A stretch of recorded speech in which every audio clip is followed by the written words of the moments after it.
Com esse vídeo eu completo 9 anos como nômade digital, sendo um dos mais antigos e ativos no Brasil. E eu quero te contar 9 aprendizados que eu tive ao longo desses 9 anos para comemorar e para te ajudar também nessa jornada de nômade.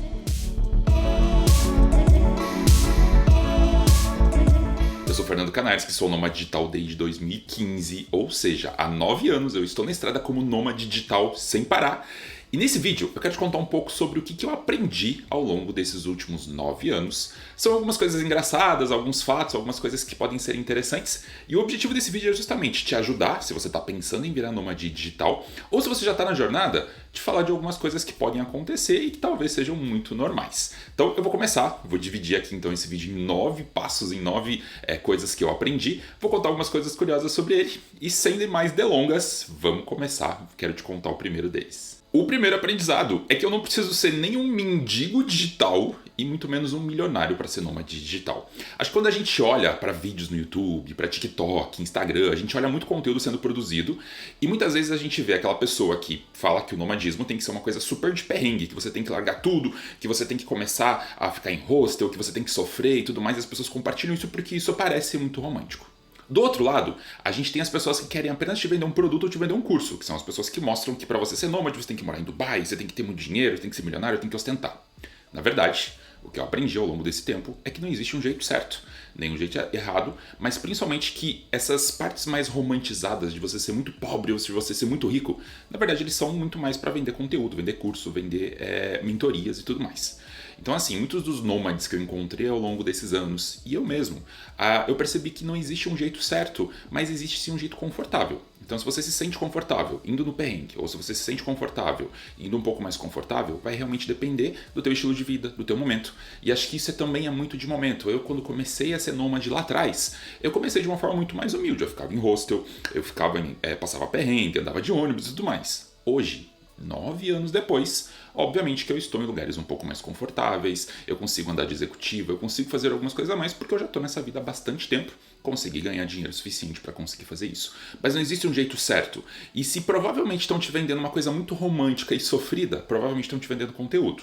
Se estão te vendendo uma coisa muito milionária e ostentação, provavelmente estão querendo te vender uma mentoria ou um curso. Então tome muito cuidado quanto a isso. Não existe um jeito certo, existe sim esse jeito confortável. Do jeito que você se achar confortável. Eu conheço muito nômade que tem um trabalho assalariado, trabalha normalmente, viaja, consegue ficar em Airbnb, ficar muito mais tempo muitas vezes nos lugares e consequentemente é nômade, tá lá vivendo a sua vida, tá curtindo. Então assim, não existe uma regra específica, não existe um jeito certo de ser nômade. Muito cuidado com pessoas e talvez possíveis charlatões ou vendedores de conteúdo que vão tentar te enrolar, na verdade, com essa história de nomadismo.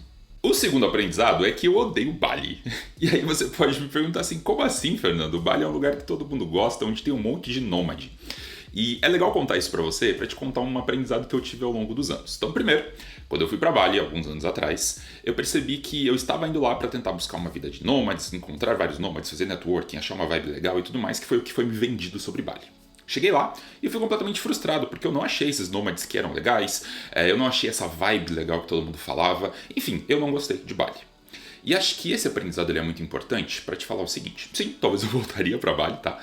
Mas sim, o grande aprendizado que eu tive ao longo desses anos com essa questão de Bali e com outros lugares é o seguinte, é muito importante você descobrir qual é a sua vibe. Quais são os lugares que você mais gosta, os lugares que você se sente bem, que você se sente melhor.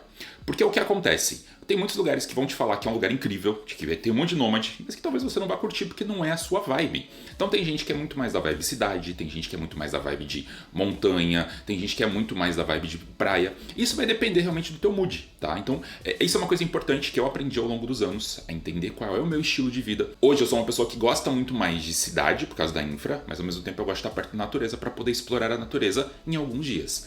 Eu não ficaria, por exemplo, um mês rodando de van pelo meio do mato, no meio da floresta e fazendo aventuras o tempo todo. Acho que isso me desgastaria bastante. Mas, ao mesmo tempo, eu sei que eu gosto disso de fazer com pequenas dosagens. E eu gosto muito mais do conforto de uma infra, de uma cidade legal, que tenha praia perto e que seja uma cidade bacana. Então, assim, eu tenho uma short list de algumas cidades, de alguns lugares que eu gosto bastante. talvez por isso que inclusive eu volte bastante para eles. E tem lugares que eu fui, conheci, mas eu não voltaria, ou no máximo voltaria por uma semana, ou talvez um final de semana. Entender esse mood é muito importante. Não adianta você querer olhar dicas na internet de como que alguns blogueiros, influencers vão lá e curtem alguma cidade, sendo que talvez esse não seja o seu mood. Talvez você vá para lá e vá se decepcionar.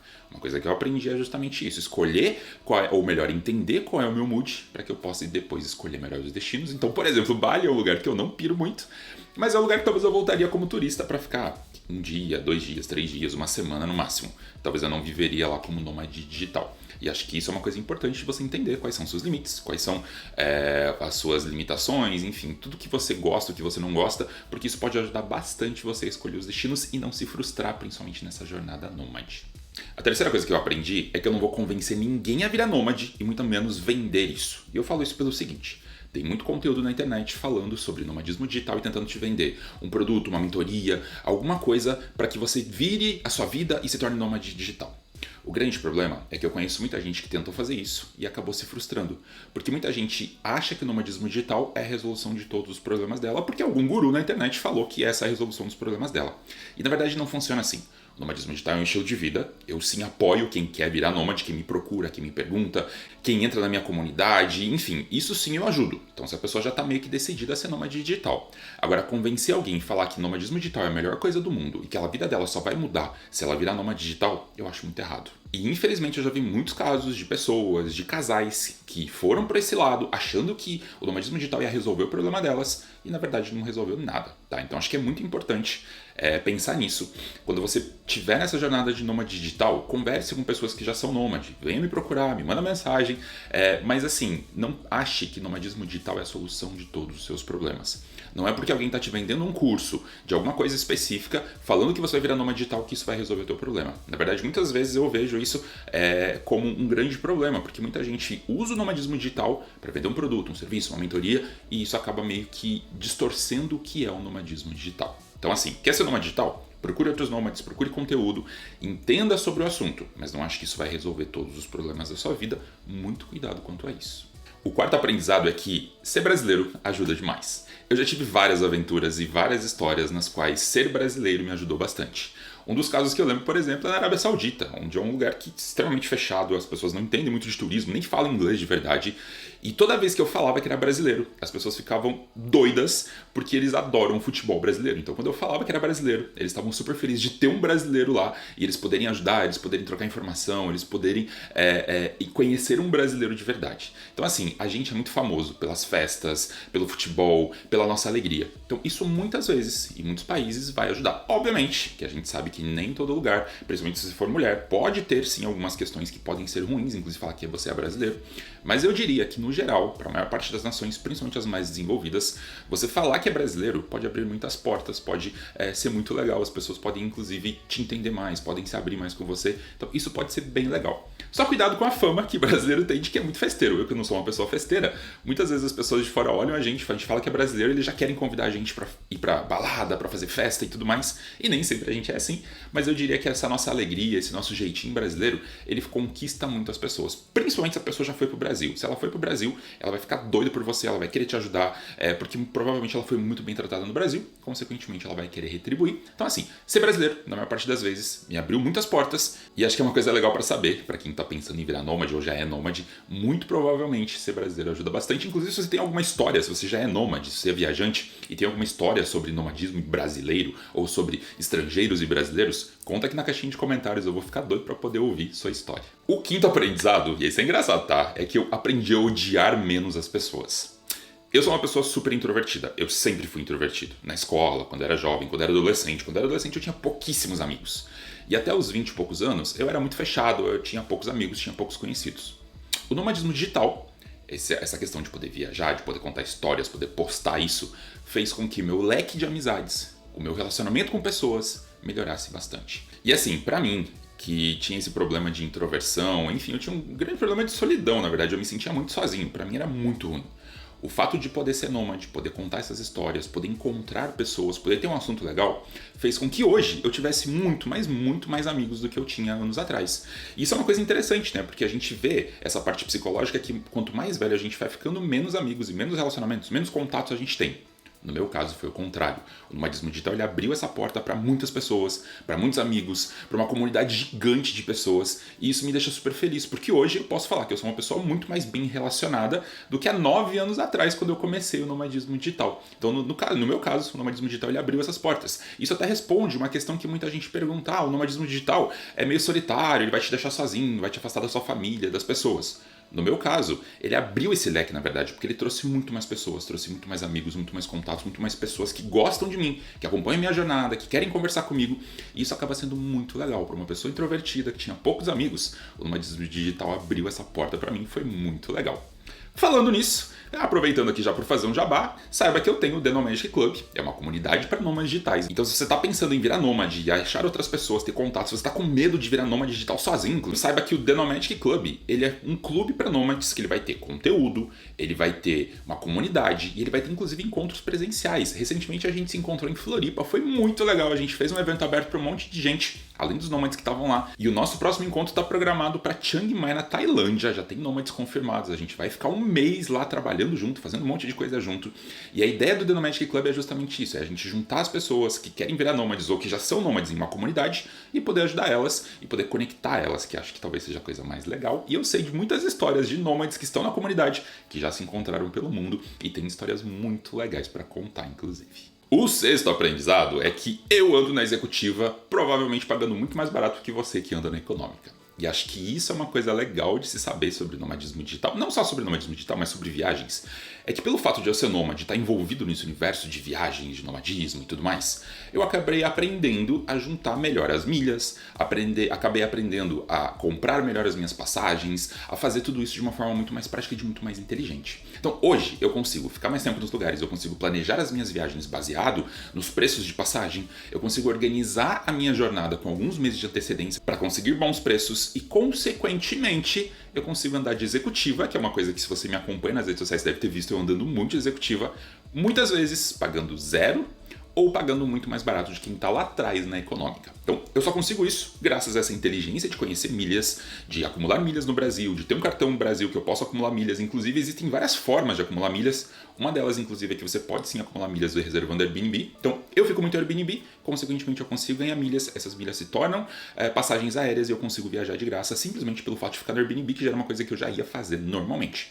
Então, assim, existem muitas formas de ganhar milhas. O fato de eu ter aprendido isso, de ter aprendido sobre travel hacking, ou seja, aprender a viajar mais barato, a selecionar os destinos de forma mais barata, a ficar em hospedagem de forma mais barata, fez com que eu conseguisse pagar muito mais barato, não só nas hospedagens, mas como também na classe executiva, nas passagens, enfim, todas as estadias que eu fico, e com isso eu consigo ficar em lugares muito mais caros, pagando um preço como se fosse um local e, consequentemente, não pagando muito mais caro. Então, a logística de travel hacking, ou de você entender essa questão de milhas, é justamente você conseguir economizar ou usar as milhas ou usar essa inteligência ao seu favor para que você consiga fazer isso de forma mais barata. Então, isso me ajudou muito, tá? Tá envolvido nesse mundo de milhas, nesse mundo de economia, entender como pedir desconto no Airbnb, como organizar as minhas estadias para conseguir pagar mais barato, fez com que eu conseguisse viajar e pagar muito mais barato e ir para lugares mais incríveis, viajar em executiva e fazer tudo isso de uma forma muito mais barata do que as pessoas imaginam. O sétimo aprendizado é que eu odeio despedidas, mas eu amo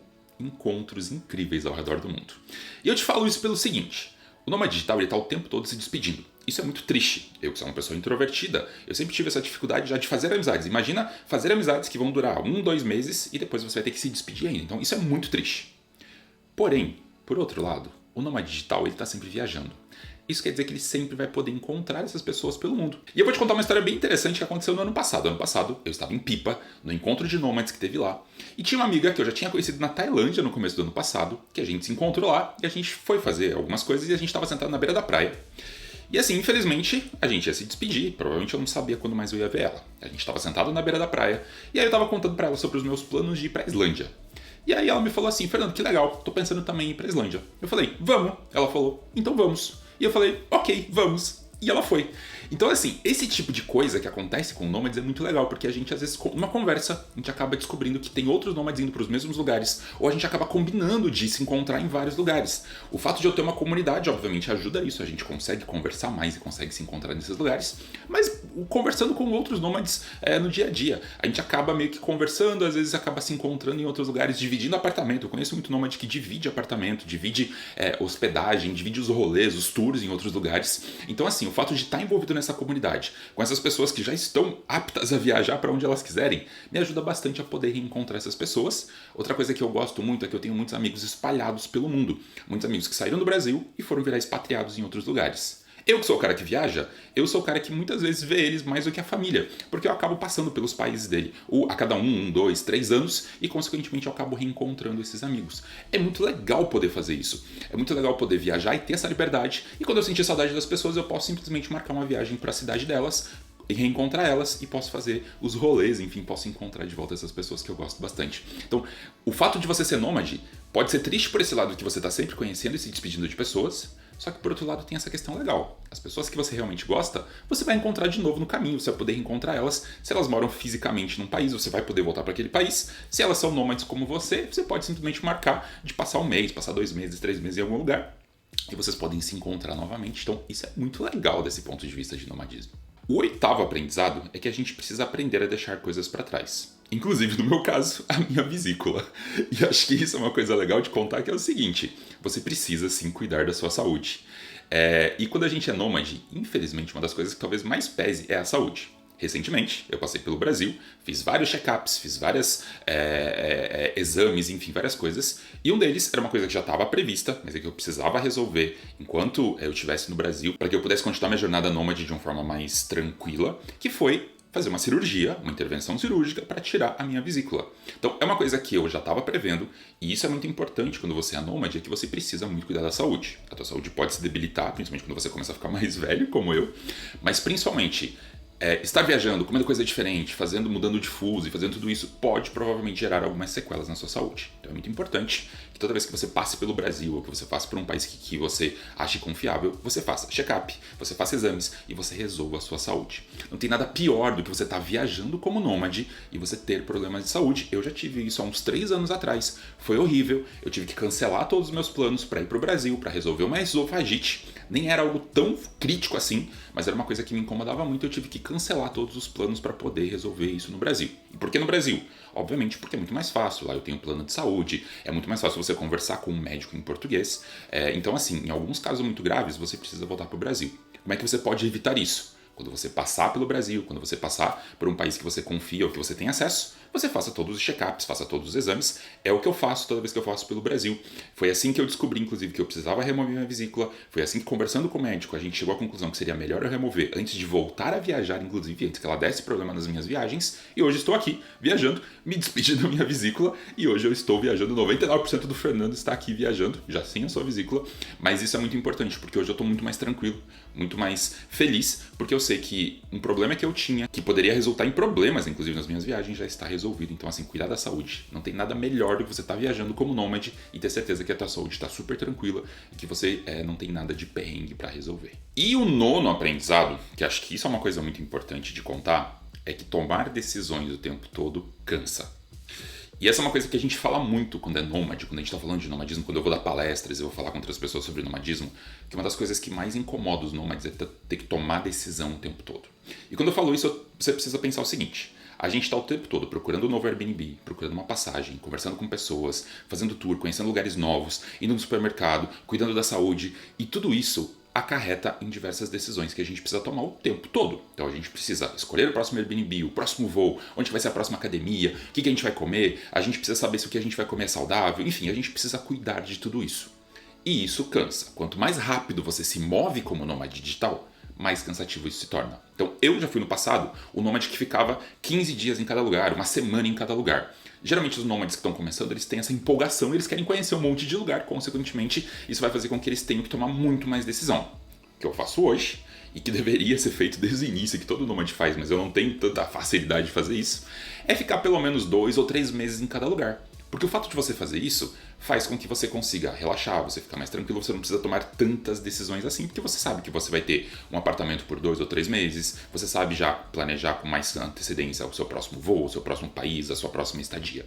Então assim, fazer esse slow down ao longo do tempo é muito importante. Se você está começando, a minha dica de experiente, inclusive, é você já pensar num planejamento de ficar pelo menos 2 ou 3 meses em cada lugar, que é que geralmente cada país disponibiliza de visto. Então vai para uma cidade, vai para um país e fica lá 2, 3 meses, pega o Airbnb, tenta construir uma rotina. Por mais que pareça estranho um nômade falar que gosta de rotina, ter uma rotina depois de um tempo pode ser muito importante, porque essa tomada de decisão ela é muito cansativa. E isso vem, inclusive, a uma pergunta que muita gente me faz, se um dia eu vou parar, se um dia eu vou deixar de ser nômade digital. Nos meus 9 anos, eu posso te garantir que pelo menos até os 10 eu vou com certeza, mas uma coisa que eu percebo é que com o passar do tempo, cada vez mais eu vou reduzir o meu deslocamento, ou seja, cada vez mais eu vou ficar nos lugares.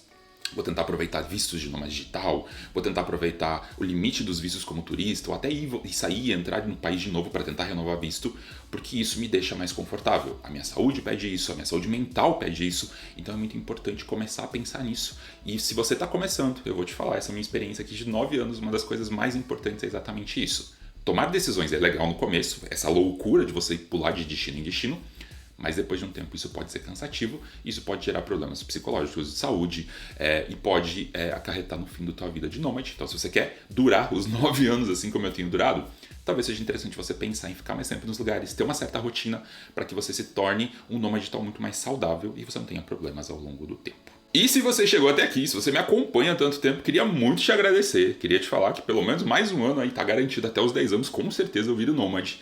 E se você quiser, inclusive, ajuda, se você quiser me contactar, quiser conversar com um monte de nômades digitais, saiba que eu tenho uma comunidade, que é o The Nomadic Club. Esse clube ele serve justamente para conectar pessoas, para ensinar pessoas sobre o nomadismo digital. A gente tem uma comunidade, a gente tem um treinamento, a gente tem encontros presenciais pelo mundo, que você pode encontrar a gente, inclusive. Então, se você está pensando em virar nômade, quiser essa ajuda, a gente pode te ajudar lá. Se você já é nômade e está sozinho, está procurando pessoas, está procurando pessoas legais, talvez o The Nomadic Club pode te ajudar. Bem, se você gostou desse vídeo, lembre de dar um like. Se você tiver qualquer dúvida, tiver qualquer relato, tiver suas experiências como nômade, lembre de deixar na caixinha de comentário aqui. Eu adoro ler os comentários e seria um prazer poder te responder, inclusive, aqui nos comentários. Eu espero que você tenha gostado desse vídeo. Te espero nesse próximo ano como nômade digital e até mais.